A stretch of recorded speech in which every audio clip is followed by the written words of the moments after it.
It's week 48 of 2021. I'm Smitha Nair. This is your weekly fix.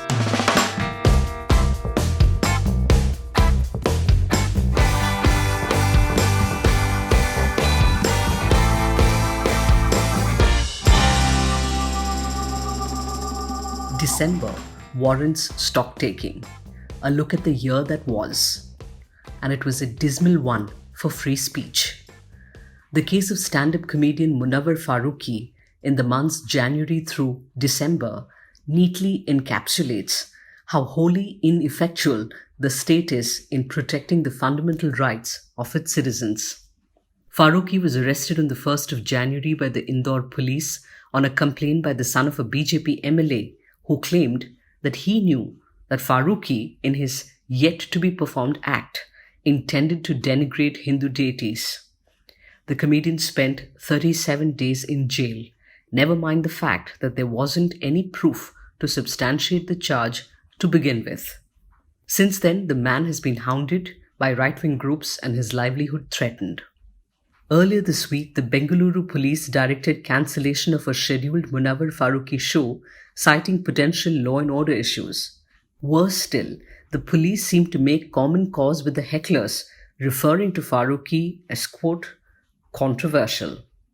With 12 of his shows in the last 2 months alone being called off by organizers, intimidated by the mob and bereft of police protection, Munawar, in a statement on Instagram, said he was calling it a day. Nafrat jeet gayi, artist haar gaya, the 30-year-old wrote in despair. Hate has won, the artist has been defeated. Heckler's veto had triumphed. Heckler's veto refers to how mobs and powerful groups, very often having leverage with the state, shut down speech unpalatable or inconvenient to them by threatening to disrupt public order. Yes, courts have stepped in many cases to protect free speech, but it is a matter of record that police and authorities more often than not surrender to the mob. Meanwhile, popular comedian Kunal Kamra, a known critic of the government, also announced that his shows in Bengaluru were cancelled following threats. Two examples of how the state, if it chooses to, can do the job as mandated come to mind. You've likely seen the iconic photographs of American troops guarding black students walking to a school as white students heckle them. Then US President Eisenhower had dispatched federal troops to Arkansas to escort black students to enable their entry after white groups tried to disrupt the enforcement of the US Supreme Court order that struck down the segregation policy. That policy had prevented black students from attending schools along with white students. Closer home, in 2010, Ashok Chavan, as Chief Minister of Maharashtra, dared VHP's Praveen Togadia to carry out his threat of disrupting the screening of Shah Rukh Khan's starrer My Name is Khan. The Chavan government deployed unprecedented security outside cinema halls, and the Chief Minister and his Home Minister made it a point by watching the movie in a theatre on day one. Mumbaikars, of course, came out in big numbers to watch the film. Let's bring in Manu Sebastian, Managing Editor of LiveLaw, India's preeminent legal news resource. He joins us in the podcast to help us better understand Heckler's veto and free speech jurisprudence in India. Thank you for making the time, Manu. Thank you, Smitha. Thank you for having me on your show. Given that Munawar Faruqui had all the requisite permissions, a censor certificate, and had even used the same spoken material for earlier shows in the very same city, does this case clearly qualify as the state capitulating to, even enabling, the Heckler's veto?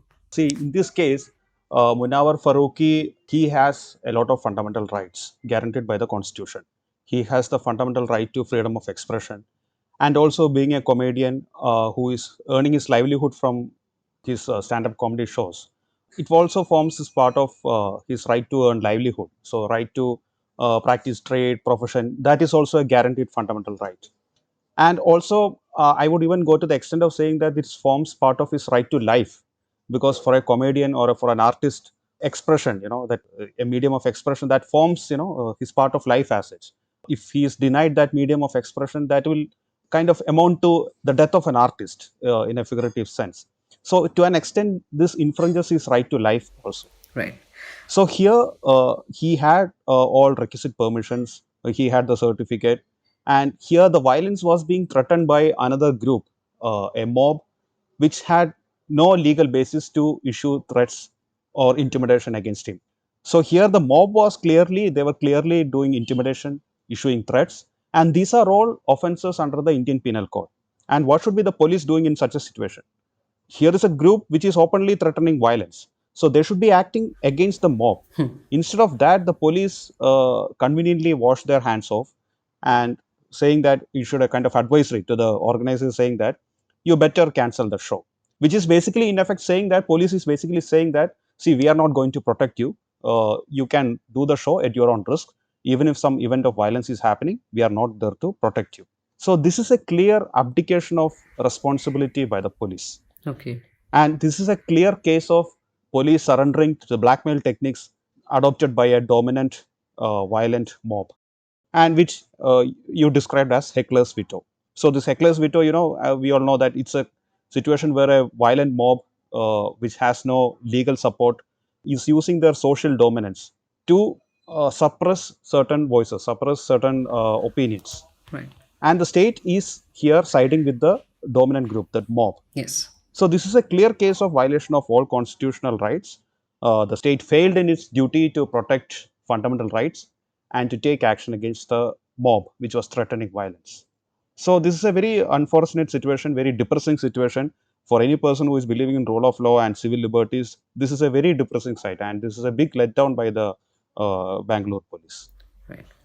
Our constitutionally guaranteed right to freedom of speech and expression comes with reasonable restrictions.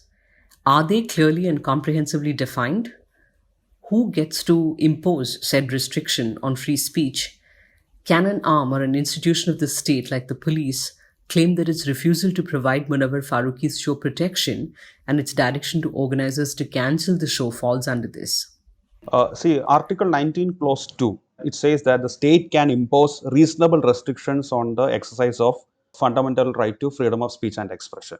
And there are certain specified grounds, such as, public order, decency, morality, friendly relationships with foreign states, incitement of offense, etc. As you asked, I mean, like, there are certain specified grounds, but these grounds are not clearly defined.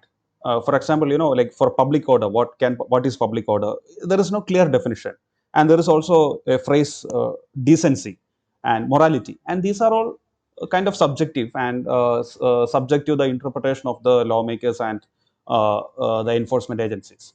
So there is no clear-cut definition as such, but our courts, through various judgments, they have laid down certain guidelines and certain parameters for determining the reasonableness of restrictions.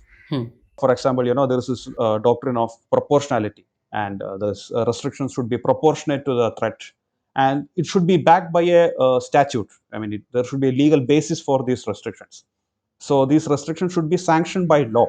Right. So Article 19.2 says that the state can make any law to impose reasonable restrictions. So it is the state which can impose reasonable restrictions, and that too through a medium of law. Law in this context, law means a law passed by the legislature, like a statutory enactment, not an executive regulation or a circular issued by the commissioner, nothing like that. It's a clear law. I mean, a law passed by the legislature. Right. So there should be statutory backing for that. And so, I mean, so a violent mob cannot impose reasonable restrictions. I mean, that they don't have any constitutional right to do that. Right. Can you also explain to us the difference between hate speech and offensive speech and how the law deals with it? Two examples is Minister Anurag Thakur leading the chant of Goli Maro Salon Ko, simply a case of a minister exercising his right to free speech, and therefore should be protected by the free speech provision. Right. This is opposed to Kishore Chandra Wankem, journalist from Imphal, who's been arrested more than once for being critical of the government in his social media posts. And some of the posts may have been worded harshly. Right. Yes, this is a very valid point, because many people are getting confused between these two. And at least some people are under the misconception that free speech means that you can say anything. And that is not the situation. And there is also another misconception that like a reasonable restriction means that you can't offend someone. That is also another misunderstanding. So there is a thin line of difference. But at the outset, I would like to say that under the Indian law, there is no clear definition of what constitutes hate speech. Okay. So we have certain provisions like, for example, Section 153A of the Indian Penal Code and 153B of the Indian Penal Code, which deal with speech which can promote communal disharmony and promote enmity between groups, etc. But again, these provisions do not fit in with the concept of hate speech, which we have evolved over the past few decades, particularly taking note of the experiences of genocide and other the Nazi crimes, etc., which have taken place. So, law has, I mean, the concept of hate speech has evolved a lot, but Indian law has not caught up with the latest developments regarding that. Okay. For a simple understanding of hate speech, I would say that it's when you are using your medium of speech to target a particular community and to incite hatred against them, and you are repeatedly using that, and you are making this before an audience, and you are arousing feelings of hatred and disgust and revulsion against this targeted community. So such a speech would constitute hate speech in broader terms. I'm not giving a legal definition as such, a broader term. So the impact of hate speech is that tends to dehumanize the targeted group, and it tends to erode their dignity in the social standing. Okay. And more often, this targeted group would be a vulnerable group, like for example, a marginalized group or a minority or a oppressed caste or oppressed class, etc. And the persons who are indulging in the hate speech would be the socially dominant group. So this power dynamics will be always there. Okay. Like if you analyze the situations of hate speech, the speakers, they may not be using or they may not be speaking in a very direct manner.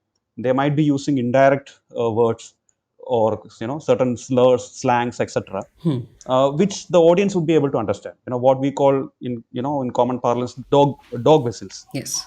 So they won't be saying it directly, but the people, the listeners, the audience, they will be understanding who these words are intended to be, who these words are targeting. Sometimes there are certain people like who might say, okay, you can just ignore it and move on. I mean, you don't need to take it seriously. After all, it's some hate speech. Someone speaking. But that is not the case. For example, like if you people who study about these genocidal trends, etc., researchers, genocide researchers, etc., they say that hate speech is something which precedes real violence. Okay. And so consistent kind of continuous use of hate speech and these kind of dehumanizing vocabulary against a particular group, that can translate into real harm, real world violence. So what happens is that when a particular group is constantly being targeted, the listeners, in the minds of listeners, that targeted group will, it dehumanizes the targeted group in the minds of the listeners. So the people who are listening, I mean, people who are constantly listening to these kind of words, they might not feel any prick of conscience in actually causing real world harm to these people, the targeted group. Because the people who are indulging in violence, they might be thinking, okay, I'm just attacking a terrorist. I'm attacking an illegal migrant. I'm attacking a, for example, we had words like, termites, etc., being cockroaches, etc., being used to describe a particular class. On the other hand, offensive speech, is something which can offend, as the word itself says, which a person may not accept, which can cause disagreement or shock to another person. For example, like some comedian had this, very witty statement. I forgot who it was. Like, feeling outraged is our national pastime in India. So anything can cause outrage in India. So there should be certain redeemable elements for such a speech. For example, you are criticizing something, you're criticizing a social practice, or you're criticizing a government policy, or you are criticizing some existing social practices, etc. So such social critique, that can cause offense. I mean, that should cause offense, because behind every social reform and behind any transformative movement, there will be some outrage caused. For example, when Dr. Ambedkar, he burnt Manusmriti, that is an act of offensive speech that offended. I mean, that was meant to offend. Only out of that offensive act, the social change will come. Yes. Such things can happen. Or you are making some painting or drawing or cartoon criticizing someone in power, or of course that is meant to offend. Right. But what happens is that when we come to Indian law, Indian law tend to penalize offensive speech more. What I termed as offensive speech. For example, you have these provisions like Section 295A of the Indian Penal Code. That provision itself says that if somebody is outraging someone's religious sentiments, that is an offense. Right. So, for example, if a person he is writing a criticism about a religious practice, that can be termed as that can be an offense. On the other hand, we don't have any clear definition for hate speech, and our laws are not adequately addressing the latest developments in hate speech, etc. Um, One of the recent cases is of the movie Padmavat, earlier named Padmavati, where more than one state government joined hands with the Hecklers to impose a ban on the screening of the film, despite the film passing rigorous scrutiny from a specially censored committee of the CBFC, the censor board. The Supreme Court intervened here and lifted the ban on the film in the two states of Gujarat and Rajasthan. Can you take us through that interim order and its sort of significance on the issue of prior restraint and the duty of the state to protect constitutionally guaranteed freedom of expression? Right, right. So in the Padmavat case, I mean, the Supreme Court was not laying down any new law as such. For example, it was like well settled long back that the governments cannot impose any prior restraint on the broadcast of movies or screening of movies, etc. Way back in 1989, there was a case, Rangarajan case from Tamil Nadu. So there was this a Tamil movie. It was called Ore Oru Gramathile. So the movie was criticizing the reservation policies. Okay. So there was a lot of outrage against the movie. So the government banned the movie. So the reason cited by the government for banning the movie was that the screening of the movie might lead to law and order issues, and so the government cannot guarantee the safety of the exhibitors and audience, etc. So the government banned the movie. Okay. So the Supreme Court strongly disapproved the action of the state government, and it's a very clear and a very strong statement from the Supreme Court in that case. The court said that the state cannot just restrict freedom of speech merely on the threat of violence, and if the state is doing that, that would amount to a surrender to this blackmail group. So these observations are squarely applicable to the Munawar Faruqui case as well. Right. And the court clearly said that the state is duty bound to do that, and the state should act against those who are threatening violence instead of banning the movie or banning the show or book, whatever. The action should be taken against the mob, the violent mob who is threatening violence. Okay. So coming to this aspect of prior restraint is a very problematic concept, and that should not be done. I mean, that is taking away the right of a citizen to know, and also infringing the right of a person to express his ideas, and also increasing the overarching power of the state or free speech, Okay. and for arbitrary and whimsical grounds. And when it comes to the context of films, we have the Cinematograph Act, which kind of in one sense you can say it's a sort of prior restraint, because before public exhibition you need to exhibit the movie before this CBFC, and they have to certify the film, and if they find anything objectionable they can suggest changes, etc. And you can exhibit the movie only with the consent and approval of the statutory authority. So in one sense you can say it's a sort of prior restraint, but at least, I mean, there are certain guidelines, parameters, etc. Right. Right.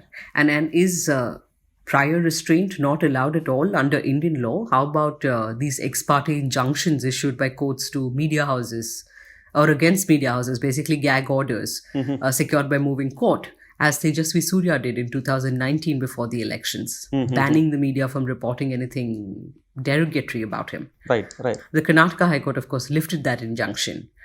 Even in the, I want you to weigh in on the Sudarshan TV case, where a 49-second trailer posted on Twitter claimed that the show is, quote, a big expose on the conspiracy to infiltrate Muslims in government service.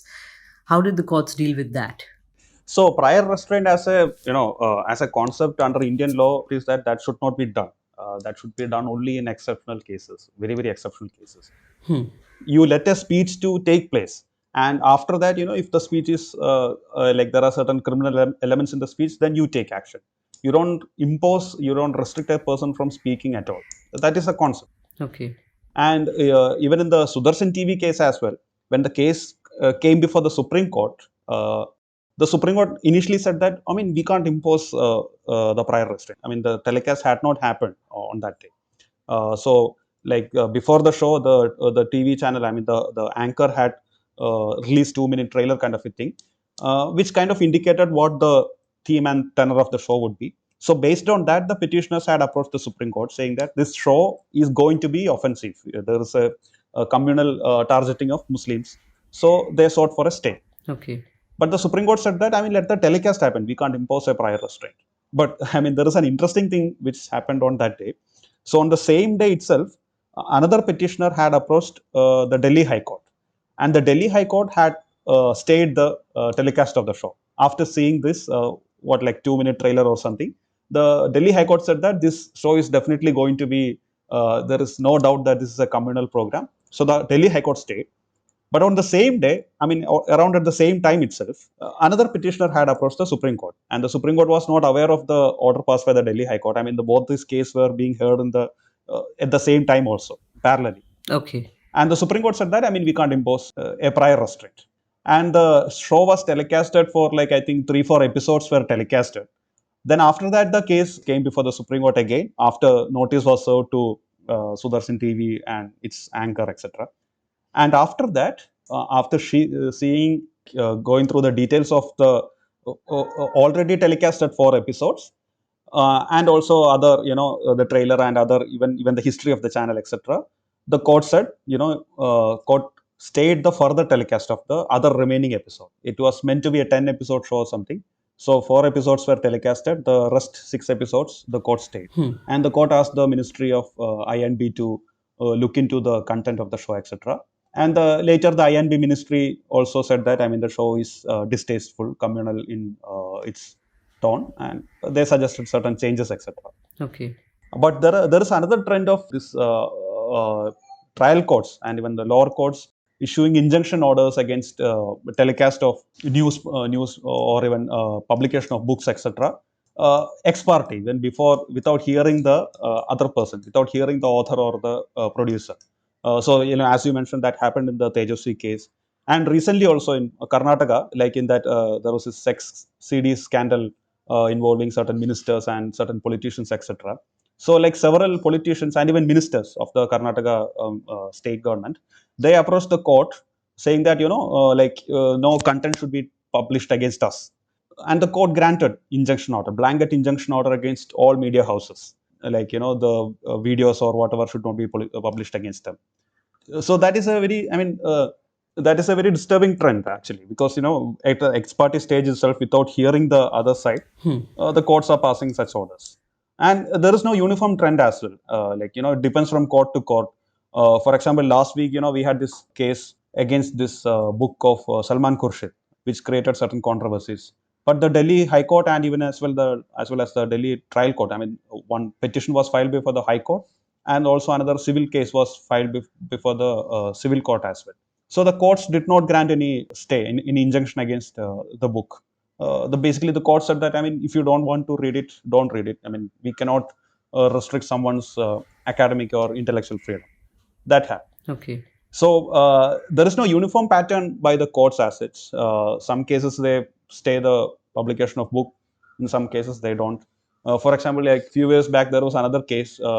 There was a book written about Baba Ramdev, and that was stayed by a Delhi court, saying that it contains certain defamatory material, etc. Manu Sebastian, final question. As citizens, our fundamental rights are enforceable against the state. Is Munawar Faruqui's only recourse approaching a court? I am not specifically commenting about Munawar Faruqui as well, because in this case, Munawar Faruqui, he made a choice. That's his personal choice. But in a hypothetical situation, I would say a person has the option of going to court, and there are clear grounds for approaching court, because in such a case, police, they have the duty, they have the statutory duty, they have the constitutional duty. They are failing in their duties. They are ignoring their duties. They are abdicating their responsibility. Right. So it's a clear case where a constitutional court can issue a writ of mandamus. A writ of mandamus is issued to compel a statutory body to perform their statutory duties, legal duties. So you can claim police protection before the court, and the court should be granting. If in such a case, the court should be granting the police protection as well. Okay. So yeah, I mean, if your fundamental rights are violated, you have no option. And if you want to exercise them, you have to approach the courts. I mean, the courts are the custodians of constitutional rights, and in most cases, the courts are living up to the. I mean, of course, our judicial system has a lot of drawbacks, and there are a lot of things to be criticized about it. But in, like, most cases, they do live up to their constitutional role. And like in, you can see, like, in many cases, police protection orders are passed. These orders may not be coming to the public. I mean, they may not be very high profile cases, but police protection orders, in any high courts, they are like a regular thing. Several orders are passed every day in many cases, many cases of ordinary persons. Okay. So that option is there. So that is a choice of a person, whether to enforce the fundamental rights, or whether to, whether not to do that. That is a personal choice. But if you want to enforce it, if you want to exercise it, then, and if the state agencies are not helping you, then you may have to approach court. On that note, Manu Sebastian, thank you so much for your time and your insight, as also the great work you do at LiveLaw. Thank you. Thank you, Smitha. Thank you. And thanks to our listeners as well. That's it on this episode for the moment. I'll be back next Friday.